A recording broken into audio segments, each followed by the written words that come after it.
आप में कोई भाग्यशाली होंगे जिनके घर में मिट्टी की हांडी से रसोई बनती होगी, वो सच्ची में भाग्यशाली हैं। अभी भी घर में सब्जी दाल बनाने जरूर दो मिट्टी की हांडी रखी है, क्योंकि स्टील के बर्तन में खाते हो, इससे आपका मूलाधार चक्र और पृथ्वी तत्व बिल्कुल कमजोर रहता है।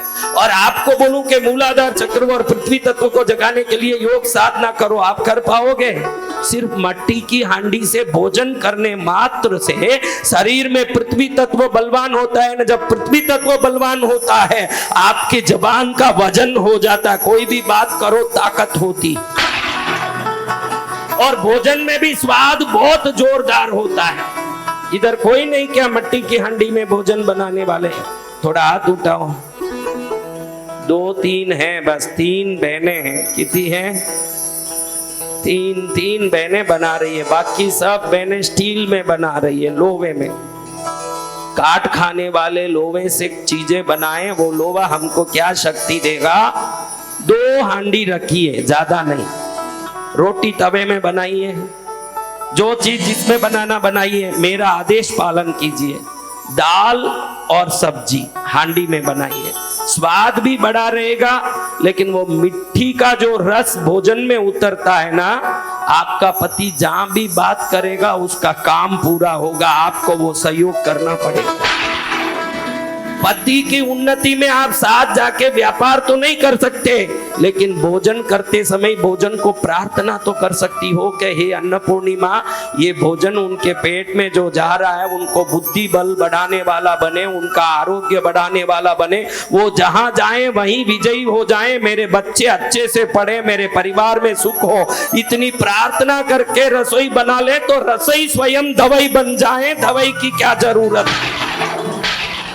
लेकिन हम तो टीवी सीरियल देखते देखते रसोई बना रहे हैं, उधर टीवी चालू है हॉल में, वो डायलॉग सुनते सुनते रसोई बनाए। वो कह रही है टीवी सीरियल में जो आ रही है बहन, वो कह रही है अपने पति को, देखो रमेश, अगर तुम्हारा व्यवहार ऐसा ही रहा तो मैं और 4 शादी आगे करूंगी। आजकल ऐसे ही तो सीरियल आ रहे हैं, उसमें कोई संस्कार है? रसोई बनाने के बाद भी एक बार अन्नपूर्णा को ध्यान करके ऐसे कहो कि परिवार में सुख शांति रहे, किसी के शरीर में कोई रोग ना आए, आरोग्य बना रहे। हे अन्नपूर्णिमा, मेरे घर का कल्याण कर। देखो, भोजन एक ही डायरेक्ट शरीर में जाता है। मंत्र जाप करो, किसी के शरीर में सुई के द्वारा डाल पाओगे मंत्र जाप को, लेकिन भोजन पेट में जाता है। आप में कई लोग मेरे जैसे संतों को आके कहते हो कि गुरुदेव किसी ने इसको खिला दिया है कुछ और तब से ये परेशान है, बोलते हो कि नहीं? यानी पेट में जो चीज जाता है उसी से शुभ अशुभ बनता है, वो डायरेक्ट पेट में जाता है। तो पेट में जाने वाले अन्न कोई प्रार्थना से भर दोगे तो वो अन्न ही आशीर्वाद बन जाएगा। आपके घर वाले को कभी कमी नहीं आएगा, उसको दुख नहीं आएगा, उसको संकट नहीं आएगा। आप तो चिड़ चिड़ चिड़ चिड़ करते रसोई बनाते हो कि खुश होके बनाते हो? आप ही बताओ क्या परेशानी है? मेरे कोई 25 साल से ये रसोई में घुसेड़ दिया, मैं जिंदगी भर यही करती रहूं, मेरे को और कोई काम नहीं, मेरा जीवन ही पूरा बर्बाद कर दिया, कहीं 2 मिनट की शांति नहीं। ये बच्चे भी परेशान, ये भी परेशान करता है मेरा आदमी। मैं 24 घंटों इन घर की फोगट की नौकरानी आ गई हूं जो इन सबका करके डालूं, ऐसे ऐसे चटाफट फटाफट बातें करते, चिड़चिड़ करते। जब रसोई बनाएंगे वो रसोई घर में गुस्सा, क्लेश, झगड़ा उत्पन्न करेगा कि प्रेम उत्पन्न करेगा?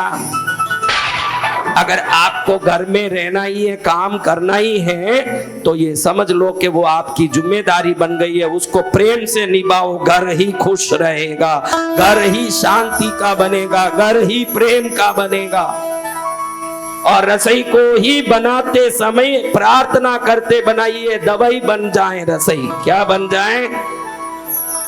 कौन कल से 1 मिनट प्रार्थना करो, हे भोजन बना लो, पहले चावल रोटी सब्जी दाल सब बना लो।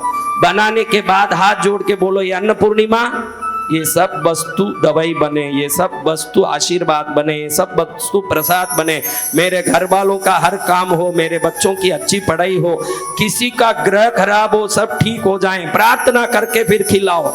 48 दिन ऐसे करके देखो, 50वें दिन तुम बोलोगी कि घर में शांति बहुत आ रही है महाराज, अच्छा खुशी आ रहा है, आनंद आ रहा है।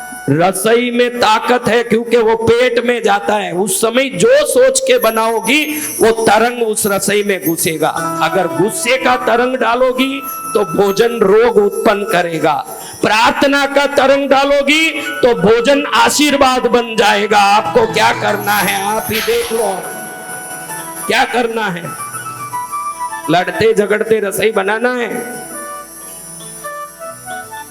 बहुत अच्छी माताएं आई है मेरे दरबार में, ताली बजाओ।